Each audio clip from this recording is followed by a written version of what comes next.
మొన్న Donald Trump ఒక పక్క నుంచి రష్యా అధ్యక్షుడైన పుతిన్ని పిలిచి మాట్లాడాడు. దాని తర్వాత వచ్చేసరికి ఉక్రెయిన్కి సంబంధించి అధ్యక్షుడు జెలెన్స్కీతో కూడా మాట్లాడాడు కదా. అయితే ఇది అయిపోయిన తర్వాత కొంతమంది అనుకుంది ఏంది, అరే ట్రంప్ ఇక ఇద్దరితో మాట్లాడేశాడు, ఇక రష్యా ఉక్రెయిన్ యుద్ధం అయిపోయిందిలే అని చెప్పేసి అందరూ అనుకున్నారు. కానీ మొన్న చూసుకుంటే మళ్ళీ రష్యా ఉక్రెయిన్ మీద దాడి చేయడం, మళ్ళీ ఉక్రెయిన్ వచ్చేసరికి వీళ్ళని ఎదురు అటాక్ చేయడం, సో ఇదంతా జరిగింది కదా.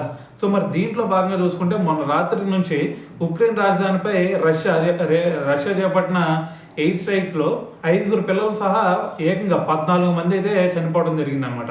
సో మరి 14 మంది చనిపోవడం, దాంతోపాటు మరి 38 మందికి గాయాలు కూడా అయినాయి. మరి ఈ దాడిని ఆ దేశ ప్రెసిడెంట్ జెలెన్స్కీ తీవ్రంగా ఖండించాడనమాట. సో రష్యాకు యుద్ధం ఆపే ఉద్దేశమే లేదని చెప్పేసి, చర్చలకు బదులు మిసైల్ని ఎంచుకుందని చెప్పేసి ఆయన అయితే ఆక్షేపించడం జరిగిందనమాట. సో దాంతోపాటు మరి అటువైపు 102 ఉక్రెయిన్ డ్రోన్స్ను మరి కూల్ చేసామని చెప్పేసి రష్యా కూడా ప్రకటించడం జరిగిందనమాట.